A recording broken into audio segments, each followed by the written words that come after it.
3 dosa yang jadi penghalang masuk ke surga yang sifatnya abadi. Anda tidak akan pernah keluar lagi dari neraka. Baik, yang pertama teman-teman sekalian adalah dosa syirik. Apa itu syirik? Syirik itu teman-teman sekalian yaitu menyekutukan Allah atau menggabungkan atau mempartnerkan antara Allah dengan makhluknya dalam hal ibadah, syirik. Contoh misalnya, yang paling baik contoh di sini adalah orang-orang musyrik Mekah. Orang-orang musyrik Mekah itu teman-teman sekalian mereka punya perbuatan, mereka tahu Ka'bah itu rumahnya Allah, mereka tahu tawaf itu ibadah, mereka tahu itu haji, ya karena itu kan dari zaman Nabi Ibrahim alaihissalam. Mereka tahu wukuf di Arafah, mabit di Muzdalifah, mabit di Mina, itu adalah rangkaian daripada ibadah. Mereka tahu itu ibadah untuk Allah. Tetapi mereka syirik, mereka menyekutukan Allah. Bagaimana menyekutukan Allah? Mereka datangkan patung-patung di sekitar Ka'bah, yang selain mereka tawaf, selain mereka berdoa sama Allah, mereka juga minta sama patung-patung tersebut. Ini namanya mempartnerkan Allah dengan makhluknya. Dan Allah sangat murka dengan perbuatan ini. Makanya Allah ceritakan tentang mereka dalam Al-Quran. Ya. Allah berfirman, A'udzubillahi minasyaitonirrajim. Wa idza sa'altahum man khalaqas samawati wal ard wa sakhkhara asy-syamsa wal qamar la yakununa Allah. Hai Muhammad, kalau kau tanya kepada mereka orang Mekah itu, kenapa siapakah yang menciptakan langit dan bumi dan mengatur matahari dan bulan? Mereka akan mengatakan Allah. Lalu disuruh tanya kalau begitu, kenapa mereka sembah berhala-berhala itu? Mereka menjawab sendiri, Allah kekalkan dalam Al-Quran, ma na'buduhum illa liyuqarribuna ilallahi zulfa. Kami enggak sembah berhala-berhala ini kecuali agar kami jadikan perantara antara kami dengan Allah. Allah enggak butuh perantara benda mati, apalagi patung. Dia sendiri yang pahat, dia yang sendiri berikan nama, lalu dia yang panggil-panggil patung itu untuk disembah. Jadi mereka itu dulu kalau melakukan sembelihan, mereka sembeli untuk Allah, mereka sembeli juga untuk patung mereka. Ya. Bahkan kadang-kadang mereka curang. Dalam arti kata curang ini, mereka melebihkan buat patung-patung mereka. Oleh karena itu Nabi SAW diutus untuk memperbaiki masalah itu. Nah, kalau ada teman-teman orang yang berbuat syirik, dan syirik ini dibagi dua oleh para ulama, ada syirik besar, ada syirik kecil. Kalau syirik besar dilakukan, taubatnya harus syahadat kembali. Karena Allah Subhanahu wa taala berfirman dalam surah An-Nisa ayat 48, A'udzu billahi minasyaitonir rajim. Innallaha la yaghfiru an yushraka bih wa yaghfiru ma duna dzalika liman yasha. Sesungguhnya Allah tidak akan pernah mengampuni dosa syirik dan Dia mengampuni segala dosa yang selain syirik itu bagi siapa yang Dia kehendaki. Jadi maksudnya kalau orang meninggal sempat berbuat syirik, tidak taubat, ya, tidak memperbaharui lagi syahadatnya, maka dia tidak akan diampuni oleh Allah pada hari kiamat. Kalau zina, riba, masih ada kemungkinan tahta masyiah namanya, di bawah keinginan Allah. Kalau Allah ampuni, Allah bisa Allah ampuni. Kalau Allah mau ampuni, Allah ampuni. Kalau Allah siksa, Allah akan siksa. Tapi dosa ini nggak bisa. Allah sudah pastikan dalam Al-Quran tidak pernah Allah maafkan kalau mereka tidak sempat taubat sebelum meninggal. Nanti kita kasih contoh-contohnya ya. Kemudian juga dalam surah Al-Ma'idah ayat 72, Allah SWT berfirman, A'udzu billahi minasyaitonir rajim, innahu may yusyrik billahi faqad harramallahu 'alaihi al-jannata wa ma'wahu an-nar. Sesungguhnya orang yang mempersekutukan sesuatu dengan Allah, maka pasti Allah mengharamkan surga atasnya dan tempatnya ialah neraka. Perhatikan di sini kalimat Allah SWT. Sesungguhnya orang yang mempersekutukan dalam kurung sesuatu dengan Allah, dalam ayat dikatakan begitu ya, maka pasti Allah mengharamkan surga atasnya. Jadi dia terhalangi dari surga abadi. Tidak akan pernah bisa masuk lagi selamanya. Dikatakan tempatnya ialah neraka. Allah juga menyebutkan kalau ya syirik itu adalah kezaliman yang besar. Karena Allah tidak ingin dipartnerkan dengan siapapun. Dalam surah Luqman ayat 13 Allah berfirman, A'udzu billahi minasyaitonir rajim, innasyirka la dzulmun 'adzim. Sesungguhnya syirik itu adalah kezaliman yang sangat besar. Nah. Oleh karena itu kata Imam Adz-Dzahabi rahimahullah, barang siapa yang menyekutukan Allah kemudian dia mati dalam keadaan sebagai seorang musyrik, ya, perbuatan namanya syirik. Kalau orang yang pelakunya namanya musyrik, ya, maka dia termasuk penghuni neraka secara qat'i. Maksudnya tidak diragukan lagi. Sebagaimana halnya orang yang beriman karena Allah lalu mati dalam keadaan sebagai mukmin, maka dia termasuk penghuni surga. Sekalipun dia mungkin akan terlebih dahulu diadab di neraka karena dosa-dosa selain syirik yang pernah dilakukannya. Seperti itulah. Ya. Baik teman-teman, Nabi Muhammad SAW juga pernah ditanya, atau beliau pernah bertanya kepada para sahabat, Ala unabbiukum bi akbaril kabair. Mau nggak aku tunjukkan kepada kalian induk dosa-dosa besar? Artinya kalau kalian lakukan, habislah. Maka para sahabat mengatakan, tentu ya Rasulullah, kata Nabi SAW, al-isyraku billah. Itu yang pertama disebutkan. Syirik kepada Allah. Juga Nabi SAW pernah mengatakan 3 kali. Ya. Ala unabbikum bi akbaril kabair. Maukah aku tunjukkan induk dosa-dosa besar? 3 kali Nabi SAW ulangi. Lalu, qalu bala ya Rasulullah. Maka para sahabat mengatakan, tentu wahai urusan Allah. Qala al-isyraku billah. Ya, beliau mengatakan syirik kepada Allah. Ini disebutkan yang pertamanya ya. Itu juga dengan beliau pernah mengatakan ijtanibus sab'al mubiqat. Jauhilah dosa besar yang membinasakan. 7 dosa besar yang membinasakan. Qalu ya Rasulullah mahun. Para sahabat mengatakan ya Rasulullah, apa 7 dosa besar itu? Yang pertama beliau mengatakan qala asyirku billah. Syirik kepada Allah. Kemudian yang kedua as-sihr. Beliau mengatakan pelaku sihir ya. Wa qatlun nafs allati haramallahu illa bil haqq. Dan membunuh jiwa yang telah Allah larang kecuali dengan alasan benar. Jadi maksudnya kalau orang serang kita, kita bela diri, terus kita bunuh perampok itu tuh alasan benar. Atau pemerintah menangkap pelaku kriminal karena dia membunuh maka dihukum mati juga misalnya. Itu alasan benar. Tapi kalau tidak ada alasan ini maka tentu masuk dalam ancaman ini. Yang keempat wa aklu riba, memakan harta riba. Yang kelima wa aklu mal yatim, memakan harta anak yatim. Yang keenam wa tawalli yaumuz zahf, lari dari kancah peperangan. Nah, dan yang ketujuh wa qadhful muhsanatil mu'minatil ghafilat, menuduh wanita yang baik-baik ya lagi lalai melakukan perbuatan zina, gosip tentang dia. Tapi yang jadi saksi bahasan kita adalah di sini masalah syirik. Oleh karena itu teman-teman sekalian, ini syirik luar biasa gitu. Nggak bisa main-main soal itu. Ya. Baik, syirik besar ini teman-teman sekalian banyak contohnya. Misal contoh seseorang jadi penyihir. Ini sudah mutlak penyihir itu melakukan perbuatan syirik. Makanya mereka tobatnya harus syahadat. Karena mereka mengajak jin, syaitan bekerja sama. Menyekutukan Allah subhanahu wa ta'ala. Menganggap ada kekuatan selain kekuatan Allah subhanahu wa ta'ala. Ya. Menyembeli untuk selain Allah. Menyembeli untuk kuburan, untuk laut, untuk gua. Ya. Ini termasuk syirik besar. Ya. Tawaf di selain Ka'bah. Putar-putar di kuburan dengan alasan kuburan ini bisa memberikan manfaat dengan dia tawaf. Padahal tawaf itu hanya untuk Allah di Ka'bah. Ini semuanya hati-hati. Meminta-minta pada orang mati, mengajak bicara orang mati. Maka ini juga termasuk. Ya, harus hati-hati semuanya. Kalau yang kedua syirik kecil, itu riya, kita sudah tahu sama-sama. Nah bedanya kalau syirik besar, memang mengeluarkan orang dari Islam. Kalau dia meninggal tidak sempat taubat bisa kekal di api neraka karena Allah tidak akan ampuni. Kalau syirik kecil, riya itu memperindah ibadah karena makhluk. Misalnya memperindah sholatnya karena ada atasannya di sebelah, karena ada mertuanya atau ada temannya yang melihat atau dia memperlama doanya karena ada orang yang lihat, ini semuanya riya. Nah kalau ini tidak mengeluarkan dari Islam. Dan yang hancur adalah hanya amal itu saja.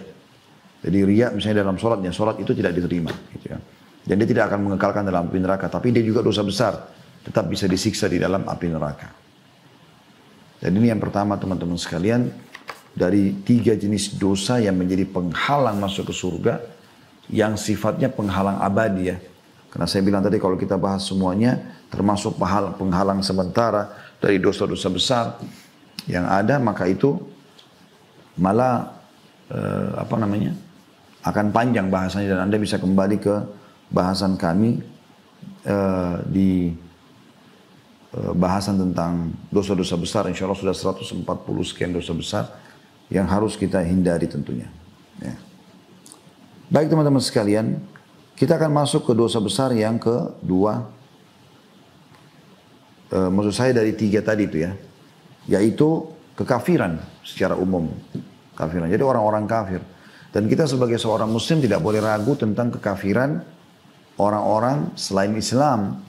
Dan ini sebenarnya bukan hal yang harus menyinggung mereka. Karena kita cuma punya 2 istilah. Muslim, mukmin atau kafir kan begitu. Dan istilahnya tidak asing. Juga dipergunakan oleh mereka untuk kita gitu kan. Dan ini bukan penghinaan sebenarnya. Ini cuman istilah yang digunakan memang rivalnya seperti orang lapar sama kenyang gitu kan. Malam sama siang seperti itu. Dan bagi kita orang beriman kepada Allah SWT dan Nabi Muhammad SAW, kita meyakini selain penganut Islam adalah kekafiran. Dan kalau mereka tetap dalam keadaan itu, maka berbahaya buat mereka.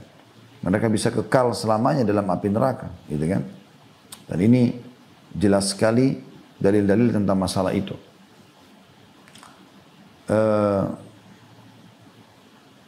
Kita misalnya coba lihat ya. Dalil yang pertama teman-teman kalau bisa lihat buka Al-Quran surah Al-A'raf. Ya. Surah nomor 7 ayat 40 sampai 42. Surah Al-A'raf surah nomor 7 ayat 40 sampai 42. Bunyinya begini. A'udzu billahi minasyaitonir rajim. Innal ladzina kadzdzabu biayatina wastakbaru 'anha la tufattahu lahum abwabus samai wa la yadkhuluna jannata hatta yalijal jamalu fi sammil khiyat. Wa kadzalika najzil mujrimin. Lahum min jahannama mihadun wa min fawqihim gawas. Atau gawash, maaf. Lahum ya. Saya ulangi, maaf. Lahum min jahannama mihadun wa min fawqihim gawash. Wa kadzalika najzil zalimin. Yang artinya, sesungguhnya orang-orang yang mendustakan ayat-ayat kami, Al-Quran sudah datang, Nabi Muhammad SAW sudah membawa risalah, mereka tetap tidak mau beriman, dan menyombongkan diri terhadapnya. Dari mana kebenaran itu? Dari Islam misalnya. Sekali-kali tidak akan dibukakan bagi mereka pintu-pintu langit, dan tidak pula mereka masuk ke dalam surga. Ya, di sini maksudnya tidak akan masuk secara abadi ya, kalau mereka meninggal dalam keadaan kufur. Hingga unta masuk ke dalam lubang jarum. Coba teman-teman sekalian bayangkan, unta bisa masuk nggak ke lubang jarum? Lubang jarum kecil gitu, untuk taruh benang gitu. Kan mustahil. Artinya mustahil mereka masuk ke dalam surga. Demikianlah kami memberi pembalasan kepada orang-orang yang berbuat kejahatan. Mereka mempunyai tikar tidur dari api neraka. Dan di atas mereka ada selimut juga dari api neraka. Demikian kami memberikan balasan kepada orang-orang zalim. Kan gitu. Makanya Nabi Muhammad SAW pernah menjelaskan dalam sebuah hadis yang sahih. Kata beliau SAW, tidak ada seorang pun dari Yahudi, Nasrani, yang Majusi, penyembah api. Karena Yahudi Nasrani anda tahu tentunya ya. Majusi penyembah api. Yang mendengarkan aku diutus menjadi nabi. Kemudian mereka tidak beriman pada risalah yang aku bawa. Dan mereka meninggal dalam keyakinan itu. Bukan muslim. Kecuali mereka pasti akan masuk ke dalam api neraka. Ini kan. Jadi ini sebuah konsep akidah dasar seorang muslim. Makanya kita harus punya kepedulian teman-teman sekalian sebagai seorang muslim untuk mengajak siapapun selain Islam untuk masuk ke dalam agama kita yang mulia ini. Ajak mereka untuk syahadat. Nabi Muhammad SAW sudah contohkan itu. Sudah contohkan itu. Dari sini juga kita ambil pelajaran penting teman-teman sekalian. Tidak adanya prinsip yang mengatakan semua agama sama. Enggak sama. Beda. Ya, beda. Karena Allah mengatakan dalam surah Al-Imran, surah nomor 3 ayat 19, A'udzu billahi minasyaitonir rajim, innad dina 'indallahi Islam. Agama yang diterima di sisi Allah hanya Islam. Dalam Al-Imran juga ayat 88 ayat 85-nya Allah SWT mengatakan A'udzu billahi minasyaitonir rajim, wa may yabtaghi ghairal islami dinan fala yuqbal min wa huwa fil akhirati minal khasirin. Siapa yang coba-coba milih selain Islam sebagai agamanya, maka tidak akan diterima darinya. Dan dia di akhirat termasuk orang-orang yang rugi. Teman-teman bisa kembali ke ceramah kami juga di YouTube. Kalau ada yang mau lebih jauh dengar insya Allah tentang masalah ini. Ada panjang lebar saya jelaskan di judulnya Hiduplah Mulia dengan Islam. Nah, bagaimana saya paparkan panjang lebar tentang masalah itu teman-teman sekalian. Dan itu cukup banyak dari dalam Al-Quran yang menceritakan tentang masalah orang-orang kafir bisa masuk ke dalam api neraka. Seperti itulah ya. Selanjutnya teman-teman sekalian, yang terakhir, yang ketiga adalah orang yang kafir tapi murtad nih. Murtad. Ya. Dia tinggalkan agama Islam. Disebutkan dalilnya dalam surah An-Nahl, surah nomor 16 ayat 106. Sekali lagi, surah An-Nahl, surah nomor 16 ayat 106. A'udzu billahi minasyaitonir rajim. Man kafara billahi min ba'di imanihi illa man ukriha wa qalbu mutmainnun bil iman walakin man syaraha bil kufri sadran fa alaihim ghadabun minallahi wa lahum adzabun azim. Barang siapa yang kafir kepada Allah sudah dia beriman, maksudnya murtad. Tadinya dia muslim lalu dia keluar dari agama Islam. Kecuali orang-orang yang dipaksa kafir padahal hatinya tetap tenang dalam beriman. Akan tetapi orang-orang yang melapangkan dadanya untuk kekafiran, maka kemurkaan Allah menimpanya dan baginya azab yang besar. Jadi pernah terjadi teman-teman sekalian, Ammar ibn Yasir radhiyallahu anhuma, Ammar waktu itu umurnya 9 tahun. Yasir ayahnya dia udah dewasa tentunya dengan istrinya Sumayyah. Kalau Anda pernah dengar ya, Sumayyah radhiyallahu anha adalah wanita Islam yang pertama mati syahid. Yasir pun termasuk laki-laki muslim yang awal-awal mati syahid itu. Dibunuh oleh Abu Jahal ya. Nah, di depan matanya Ammar, waktu itu umurnya 9 tahun, dia lihat ibu sama ayahnya dibunuh oleh Abu Jahal. Sumayyah itu ditusuk perutnya lagi hamil. Mati. Yasir pun ditusuk mati. Maka Ammar waktu itu masih 9 tahun. Disiksa dia sama Abu Jahal. Abu Jahal mengatakan, saya tidak akan bunuh kau seperti kedua orang tuamu. Tusuk langsung mati. Saya akan bunuh kau pelan-pelan. Saya akan kulitin kamu. Kecuali kau meninggalkan agama Muhammad. Maka karena dia takut, dia tidak bisa tahan siksaan itu, maka dia pun mengatakan, baiklah.